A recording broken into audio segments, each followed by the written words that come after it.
शुरुआत करेंगे शो की भारत बॉन्ड ईटीएफ के साथ, जिसकी तमाम बारीकियां समझाने के लिए हमारे साथ जुड़ गई हैं एडलवाइस एएमसी की एमडी और CEO Radhika Gupta. Radhika ji, good evening, स्वागत है आपका मनी मंत्रा में।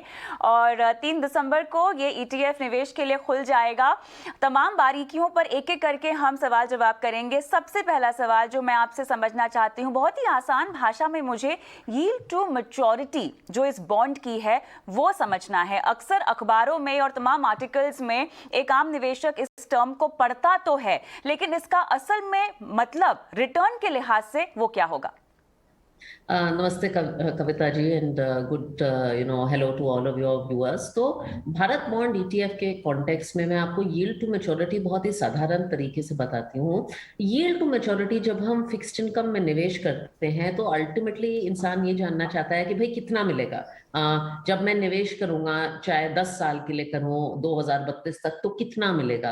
अब ये कितना मिलेगा, ये एक साइंटिफिक इसका आपको जवाब देना पड़ेगा कि आपको एक्चुअली इसमें रिटर्न कितना मिलेगा। तो जब आप एक बॉन्ड ईटीएफ बनाते हैं या कोई भी डेट फंड बनाते हैं तो आप क्या करते हैं, उसमें बहुत सारे बॉन्ड्स खरीदते हैं, अलग अलग कंपनीज के, सरकारी कंपनीज के, जो भी कंपनीज के बॉन्ड खरीदते हैं। उन बॉन्ड के अलग अलग रेट होते हैं। उन सारों को मिला के उनका जो एवरेज लेके जो रेट आता है उसे हम यील्ड टू मैच्योरिटी कहते हैं। ये बेसिकली आपको ये बताता है कि अगर आप आज की तारीख में निवेश करेंगे और पूरे पीरियड तक निवेशित रहेंगे, इन्वेस्टेड रहेंगे, तो आपको क्या रिटर्न मिलेगा। तो in some way it is a very good way to understand your indicative return on a portfolio like this, अगर आप पूरे टेन्योर में इन्वेस्टेड रहे। मुझे ये बताएं, अगर मैं इस बॉन्ड को, इस ईटीएफ को एक आम डेट इंस्ट्रूमेंट या किसी और डेट निवेश की तुलना में समझना चाहूँ तो इंटरेस्ट कैसे अलग है और किस तरह से अलग तरीके से आपको मिलता है?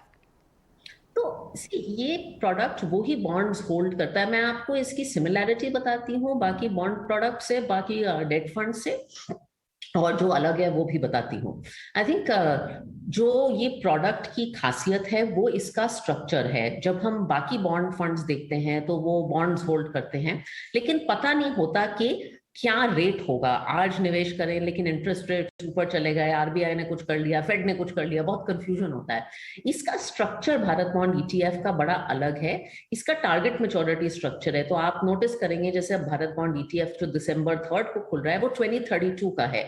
तो it is a buy and hold product कि आप 2032 तक इन्वेस्टेड रहेंगे तो आपको एक स्पेसिफिक रिटर्न मिलेगा। इसका मतलब ये है कि ये ईटीएफ आज की तारीख में जब खुलेगा तो ये बॉन्ड्स खरीदेगा जो 2032 में मैच्योर होंगे, और सिर्फ उसी तरह के बॉन्ड्स खरीदेगा और कुछ नहीं खरीदेगा। इससे निवेशक को क्या फायदा होता है, उसको एक प्रिडिक्टेबिलिटी ऑफ रिटर्न्स मिलती है। अगर वो निवेश करता है तो उसे पता है कि अगर इन्वेस्टेड रहेगा तो क्या मिलेगा। तो ये जो टारगेट मैच्योरिटी स्ट्रक्चर है ये बहुत खास है भारत बॉन्ड में। दूसरी बात, ये सरकार का इनिशिएटिव है, तो इसमें सिर्फ highest rated public sector bonds होंगे जो कि AAA पब्लिक सेक्टर बॉन्ड्स हैं, तो आपको उसकी पूरी कंफर्ट रहती है। तो ये दो चीजें बहुत खास है। And third, of course, being an ETF and being a government of India programme with Edelweiss, इसका एक्सपेंस रेशियो शायद इंडस्ट्री में सबसे कम है। बिल्कुल, लेकिन इसके अलावा थोड़ा सा मुझे इंटरेस्ट रेट रिस्क को भी समझना है, जो कि अगर आप इस बॉन्ड में निवेश करते हैं तो काफ़ी हद तक कम हो जाता है।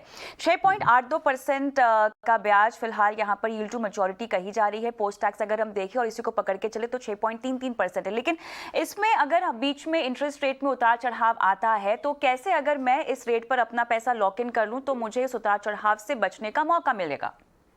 तो ये बहुत इंपॉर्टेंट सवाल है। आई थिंक डेट फंड्स में इंटरेस्ट रेट रिस्क होता है। जब इंटरेस्ट रेट्स ऊपर जाते हैं तो बॉन्ड के प्राइसेस कम होते हैं एंड वाइस वर्सा।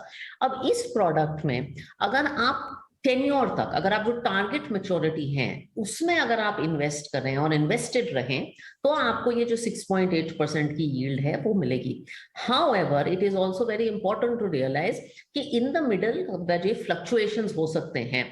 तो आज की तारीख में आपने 6.8 पे इन्वेस्ट किया, माना इंटरेस्ट रेट्स 7.5 हो गए, तो ऑब्वियसली आपको short term mark to market loss होगा। लेकिन अगर आप इन्वेस्टेड रहे उस पीरियड में, और ये मैं बार बार कह रही हूँ, तो फिर आपको प्रॉब्लम नहीं रहेगी। तो ये product actually hold to maturity investors के लिए। इंटरम आपको लिक्विडिटी है, लेकिन ये जानना जरूरी है कि तब आपको इंटरेस्ट रेट रिस्क है। जैसे इसका टेन्योर कम होगा वो इंटरेस्ट रेट रिस्क कम होती जाएगी। लेकिन इसके टारगेट मैच्योरिटी डिजाइन का भी यही रीजन था कि बहुत लोग कहते हैं कि भाई फिक्स्ड इनकम में निवेश करना है, 10 साल के लिए पैसा रखना है, उनकी प्रॉब्लम बहुत अच्छे से सॉल्व हो जाती है। अच्छा, अगर मुझे मैच्योरिटी तक नहीं होल्ड करके बीच में पैसे निकालने पड़े किसी भी वजह से, तो कैसे मेरा इंटरेस्ट कम होगा और कहाँ मैं पैसा कमाने से गवा सकती हूँ? तो एक तो ये ओपन एंडेड फंड है और इसमें कोई एग्जिट लोड्स वगैरह कुछ नहीं है, तो आप कभी भी पैसा निकाल सकते हैं। नाउ अगर आपने आज इन्वेस्ट किया से 6.8 की यील्ड पे, और जब आपने निकाला से आपने 1.5 साल बाद निकाला और इंटरेस्ट रेट्स बहुत बढ़ गए, तो शायद आपका you could have a small loss और you may not earn that kind of yield. अगर इंटरेस्ट रेट्स घट गए तो आपको फायदा भी हो सकता है। ये आपको, अगर आप लंबे समय का भारत बॉन्ड लेंगे जैसे 10 साल का है, तो आपकी वॉलेटिलिटी पहले कुछ सालों में ज्यादा होगी, क्योंकि हमें पता है कि बॉन्ड्स में जितना लंबे समय का बॉन्ड है उतनी ज्यादा इंटरेस्ट रेट रिस्क है, जैसे कम होता जाता है वो कम होती जाती है। अब इन तमाम बातों को ध्यान में रखते हुए हमें ये बताएं कि किसी को अपना डेट पोर्टफोलियो का विस्तार करना हो तो इस तरह के बॉन्ड को डाइवर्सिफिकेशन के लिहाज से किस लक्ष्य के तहत और किस उद्देश्य के तहत पोर्टफोलियो में डालना चाहिए? तो देखिए, भारत बॉन्ड का जो प्रोग्राम है, और मैं उसे एक सीरीज में नहीं देखती, अब ना विद दिस लॉन्च 5 आपके भारत बॉन्ड प्रोडक्ट्स होंगे, 2023, 2025, 2030, 31 एंड 32। तो ये आपका 2 से 3 साल से लेकर 10 साल तक के प्रोडक्ट्स हैं। बाहर एक कॉन्सेप्ट है जो कि मुझे लगता है इंडिया में आना बहुत जरूरी है, उसे कहते हैं बॉन्ड लैडरिंग। बॉन्ड लैडरिंग एक बहुत सिंपल चीज है।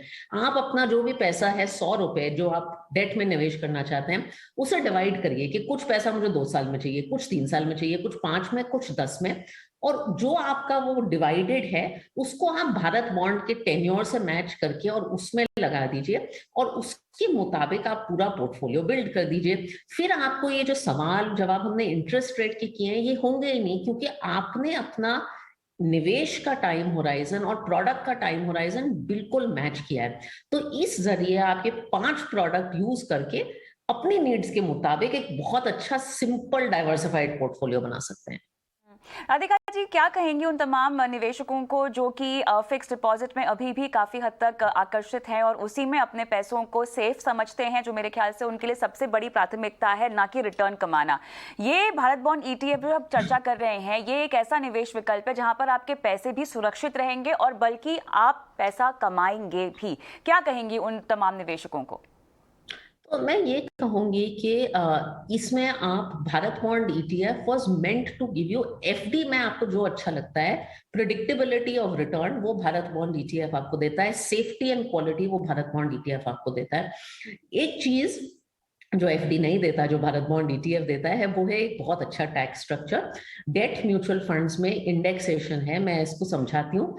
3 साल तक अगर आप निवेश करें तो आपका टैक्स रहेगा 20% minus the rate of inflation. आज की तारीख में अगर इन्फ्लेशन 5% है और आपका रिटर्न 6.5 है, तो 6.5 माइनस 5, सिर्फ 1.5% पे आपको 20% टैक्स देना है। For many of us like me, FD investors, हम पूरा टैक्स देते हैं। हमने कुछ मैथ्स की, कविता जी, ये जो 6.8% भारत बॉन्ड है, ये पोस्ट टैक्स 6.3, 6.4 हो जाता है। आप एक ट्रेडिशनल प्रोडक्ट लें, कोई स्टेट ओन्ड बैंक की FD लें, तो ये पोस्ट टैक्स रिटर्न 3.5 to 4% हो जाता है। तो मैं FD इन्वेस्टर्स को कहूंगी कि बहुत बड़ा पोस्ट टैक्स गल्फ है in a product that offers the same structure and same level of safety.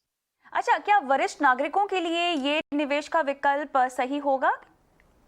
हाँ बिल्कुल, एक्चुअली ये डिजाइन ही किया था कि हमारे जो रिटायरीज हैं, सीनियर सिटीजन्स हैं, even young investors, I have people जो अपना पहला पॉकेट मनी भी यहाँ डालते हैं, कोई भी जो सेफ कंजर्वेटिव इन्वेस्टर है, खासकर फुल टैक्स ब्रैकेट और FD इन्वेस्टर जो कि एक टैक्स एफिशिएंट तरीका चाहता है डेट में इन्वेस्ट करने का, उसके लिए ये वैलिड है। एंड कविता जी, आज की तारीख में जब इंटरेस्ट रेट्स कम हुए हैं, ये क्वेश्चन बहुत इंपॉर्टेंट है, बिकॉज लोग ऑलरेडी पूछ रहे हैं कि भाई इंटरेस्ट रेट्स कम हो गए हैं, यील्ड्स कम मिल रही हैं, आदत थी 8-9% मिलने की, कम से कम जो अपना फेयर टैक्स एफिशिएंट सोल्यूशन है उसको तो आप आजमाइए। क्या पहला निवेश आपने कहा कि इसके जरिए किया जा सकता है तमाम युवा निवेशकों को, मिलेनियल्स को, क्योंकि देखिए वो पैसे निवेश तो करना चाहते हैं लेकिन उसके साथ साथ अपने आज को भी जीना चाहते हैं। यहाँ पर मेजॉरिटी तक अगर आप बने रहें तो आपको फायदा होगा, लेकिन अगर पहला निवेश मैं इसमें करना चाहती हूँ तो मुझे कम से कम 10 साल तो रुकना पड़ेगा। तो ऑफ कोर्स 2032 10 साल का प्रोडक्ट है, लेकिन एज आई सेड मैं इसको एक प्रोग्राम की तरफ देखती हूँ और हमारे पास 2023 से लेके 32 तक के प्रोडक्ट हैं। तो अगर पहला डेट निवेश आप करना चाहें तो ये बहुत अच्छा प्रोडक्ट है, क्योंकि पहले डेट निवेश में आप प्रिडिक्टेबिलिटी और सेफ्टी चाहते हैं। शायद युवा लोग 10 साल का निवेश ना करना चाहें, लेकिन 3 साल का या 5 साल का निवेश करना चाहें तो भारत बॉन्ड प्रोग्राम वो भी केटर करता है। चलिए 3 दिसंबर से ये खुलने वाला है आपके निवेश के लिए। लेकिन राधिका जी, आप क्योंकि हमारे साथ हैं तो ऐसे में फिलहाल मौजूदा जो बाजार की चाल है उसे देखते हुए हमारे जितने भी निवेशक हैं, मान लीजिए म्यूचुअल फंड्स के जरिए ही जो इक्विटी बाजार में पैसे लगाते हैं, आजकल जो अपनी एनएवीज को डगमगाते हुए देखते होंगे, उन्हें आप क्या कहेंगी? कैसे अपने निवेश में बने रहें, जल्दबाजी में आके अपने पोर्टफोलियो में से किसी फंड का एग्जिट अभी से ना प्लान कर लें? मैं दो बातें कहूंगी। एक तो आपने बाजार को पिछले हफ्ते गिरते हुए देखा, इस हफ्ते शायद बढ़ते हुए देखा। ये गिरावट और बढ़ावट दोनों सच्चाई है बाजार की। आपने शायद पिछले 1.5 साल में सिर्फ बाजार को बढ़ते देखा है, लेकिन जो आपने 8-10% की फॉल देखी है ये सच्चाई है, और ये जानना और समझना जरूरी है। दूसरी जरूरी बात, जब आप एक म्यूचुअल फंड में निवेश करते हैं या डायरेक्ट इक्विटी में निवेश करते हैं, तो ये जो शेयर स्टॉक वर्ड कहते हैं, ये क्या है? आप किसी कंपनी के हिस्सेदार हैं, आप किसी बिजनेस के हिस्सेदार हैं। अब पिछले 2 हफ्ते में बाजार में बहुत वॉलेटिलिटी हुई है, लेकिन कोई बिजनेस में कोई बहुत बड़ा फर्क नहीं पड़ा है, तो स्टॉक प्राइसेस ऊपर नीचे जाते रहते हैं। अगर आप अच्छे बिजनेसेस में निवेश कर रहे हैं या अच्छे फंड्स में निवेश कर रहे हैं जो कि अच्छे बिजनेसेस में निवेश कर रहे हैं, तो फिर आपको चिंता करने की कोई जरूरत नहीं है, और थोड़ा अपना होराइजन, टाइम होराइजन बढ़ा के देखिए। फंड मैनेजर के लिहाज से जिस तरह की हमने गिरावट देखी है बाजार में, ये उनके लिए किस तरह का मौका है, किस तरह के सेक्टर्स और कंपनियों पर फोकस करने का, जिससे निवेशकों को एक बार फिर से भरोसा हो कि नहीं, बाजार में गिरावट तो है लेकिन हमारा पैसा सही इंसान के पास है और वो संभाल रहे हैं। फंड मैनेजर्स का रुझान इस गिरावट में किस ओर है? तो एज फंड मैनेजर्स हमारा अप्रोच यही रहेगा कि इन मार्केट्स में, और अभी एक अर्निंग सीजन खत्म भी हुआ है, कुछ स्टॉक्स और सेक्टर्स जो हमें शायद एक्सपेंसिव लगे थे, लेकिन जो फंडामेंटली एक्साइटिंग है, शायद हम उनमें पोजीशंस लेना चाहें। And there are companies, I think एक बात पे गौर करना चाहिए कि अल्टीमेटली मार्केट्स में एंड एज फंड मैनेजर्स हमारे लिए सबसे ज्यादा जरूरी चीज है अर्निंग्स, कॉर्पोरेट अर्निंग्स, अपनी कंपनीज की अर्निंग्स। एंड हमारा मानना है कि India is coming out of a 10-year earnings low, और ये हमें पिछले 2 क्वार्टर्स की अर्निंग्स में दिखा है। तो अगर हम fundamentally sound market leading companies में निवेश कर रहे हैं अलग अलग क्षेत्रों में, तो ये हमें एक मौका देता है 8 से 10% की करेक्शन उन कंपनीज को दोबारा देखने का, और वो हम कॉन्स्टेंटली करते रहते हैं। ओमिक्रॉन कितनी बड़ी चिंता है आपके मुताबिक? देखिए देश में अभी 2 केसेस भी आए हैं, कर्नाटक में 2 मामले ओमिक्रॉन के मिले हैं, हालांकि इसकी टेस्टिंग आगे चल रही है ताकि पुष्टि हो सके, लेकिन ये बाजार के लिए, भारत और ग्लोबल बाजारों के लिए कितनी बड़ी चिंता है? निवेशकों को आप क्या कहेंगी? तो एक तो ये कहना, I am not a scientist and a professional, but I think COVID has had multiple waves and it is too early to comment on Omicron. 2 बातें हैं। आई थिंक जब कोविड का सेकेंड वेव भी हिंदुस्तान में आया, वो हेल्थ वाइज बहुत खतरनाक रहा, बहुत मुश्किल रहा, लेकिन market wise I think it was actually not very difficult. जो लोगों ने प्रिडिक्ट किया था कि अप्रैल मई के दौरान बाजार में होगा, एक्चुअली कुछ हुआ नहीं। तो एक तो कोविड का इम्पैक्ट प्रिडिक्ट करना साइंटिफिकली बहुत मुश्किल है।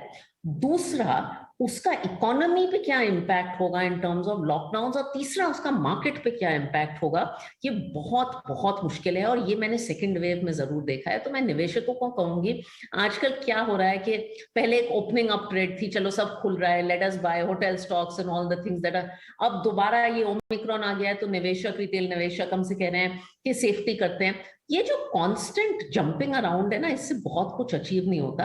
आपको थोड़ा सा स्टेप बैक करके देखना पड़ेगा कि 5 साल में बाजार क्या करेगा, 5 साल में इकोनॉमी क्या करेगी। ये सब तब मुमकिन है जब आपका नजरिया बाजार में लंबा हो और आप एक योजनाबद्ध तरीके से अपने फाइनेंशियल पोर्टफोलियो को आगे ले जा रही हो। राधिका जी, बहुत बहुत शुक्रिया समय निकालकर हमसे बात करने के लिए, भारत बॉन्ड ETF को लेकर तमाम बारीकियां निवेशकों को आसान भाषा में समझाने के लिए।